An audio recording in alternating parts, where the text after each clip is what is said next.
Hello ನಮಸ್ತೆ, good morning, ಶುಭೋದಯ. ಮಲೆನಾಡಿನಲ್ಲಿ ನಿರಪುಷ್ಯ ಮಳೆ ಸಮೃದ್ಧವಾಗಿ ಧರೆಗಿಳಿದಿದ್ದು ಇಂದು ತುಂಗಭದ್ರಾ ನದಿ ಹರಿಹರದ ಬಳಿ ಹಾದು ಹೋಗಿರುವ ತುಂಗಭದ್ರಾ ನದಿಯಲ್ಲಿ ಯಥೇಚ್ಛವಾದ ನೀರನ್ನು ತಾವು ಈಗ ನೋಡುತ್ತಿದ್ದೀರಿ.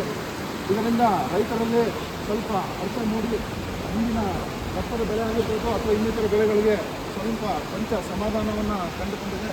ಈಗ ತಾವು ಇಲ್ಲಿ ನೋಡ್ತಿರುವ ದೃಶ್ಯ ಹರಿಹರದ ತುಂಗಭದ್ರಾ ನದಿ